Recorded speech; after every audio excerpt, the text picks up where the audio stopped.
తిరుపతిలో ఒక cyber crime case నమోదు చేసినట్టు జిల్లా ఎస్పీ హర్షవర్ధన్ రాజు తెలిపారు. ఈ మేరకు ఆయన మీడియా సమావేశం నిర్వహించి పలు అంశాలను వెల్లడించారు. వైజాగ్ కేంద్రంగా కొంతమంది సైబర్ నేరగాళ్లు ఫోన్ల ద్వారా మోసాలకు పాల్పడుతున్నట్లు గుర్తించామన్నారు. ఇన్వెస్టిగేషన్ లో అనేక విషయాలు వెలుగులోకి వచ్చాయని ఎస్పీ తెలియజేశారు.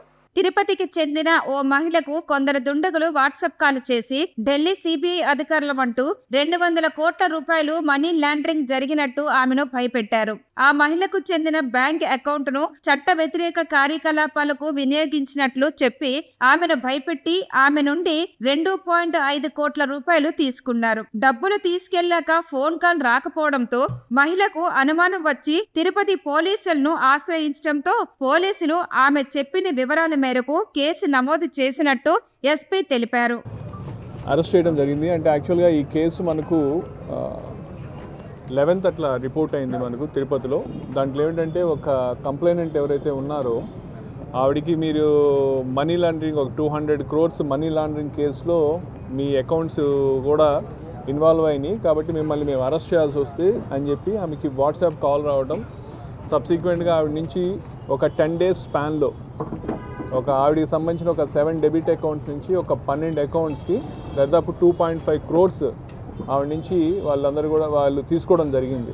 సో ఈ మధ్యకాలంలో ఈ డిజిటల్ అరెస్ట్ అనేది ఒక చాలా పాపులర్ ఎంఓ అయిపోయింది. ఏమంటే అందరికీ కూడా ఇదే స్టోరీ అనమాట.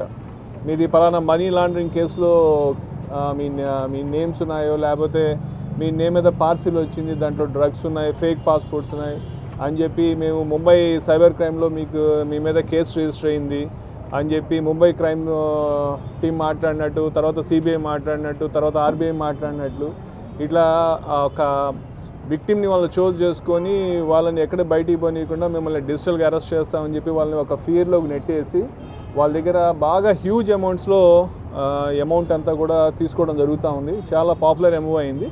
సో ఈ ఎంఓలో మనకు నిజంగా ఇది గొప్ప బ్రేక్ త్రూ వచ్చింది. దీంట్లో కరెక్ట్ ఒక 11th రోజు వారం రోజుల క్రితము ఒక పర్సన్ అరెస్ట్ చేయడం కాదు వారం కరెక్ట్గా 21st రోజు ఒకరిని అరెస్ట్ చేయడం జరిగింది, అరుణ్ కుమార్ అని చెప్పి రాజమండ్రిలో.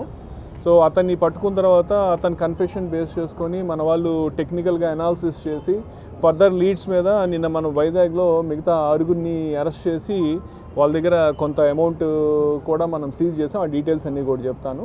సో వీళ్ళందరూ ఏమంటే దీంట్లో మెయిన్గా లీడ్ వచ్చి కరణ్ అని చెప్పి ఇతను విశాఖపట్నం అతనే, బట్ వీళ్ళందరూ కూడా ఇప్పుడంతా కూడా కంబోడియాలో దీనికి సంబంధించి ఒక ఇండస్ట్రీ లాగా రన్ అవుతూ ఉంది. వీళ్ళందరూ కంబోడియాలో ట్రైన్ అయ్యి ఈ ఫ్రాడ్ ఎలా చేయాలనే దాని మీద చేస్తున్నారు. అయితే సబ్సిక్వెంట్గా వీళ్ళు ఏమంటే అక్కడ ఉంటే వీళ్ళకి కొంత పే చేస్తారు. ఒక అఫెన్స్ చేసిన తర్వాత వాళ్ళకి వచ్చే అమౌంట్లో వీళ్ళకి కొంత పేమెంట్ బేసిస్లో జరుగుతుంది.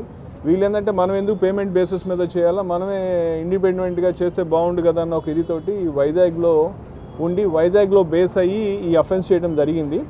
దీంట్లో కరణ్ అని లీడ్, అట్లాగే రవికుమార్, జగదీష్, సంతోష్, తర్వాత గణేష్, వాసుదేవ్ వీళ్ళలో కూడా కొంతమంది 4 కంబోడియాలోనే ట్రైన్ అయ్యారు. వీళ్ళు వైజాగ్లో బేస్ పెట్టుకొని అక్కడ ఇప్పుడు మనకు ఉంటే చూస్తే SIM slots, wifi routers, modems అన్నీ ఉన్నాయి. ఇవన్నీ పెట్టుకొని కాల్ చేయటం, థ్రెటన్ చేయటం జరిగింది.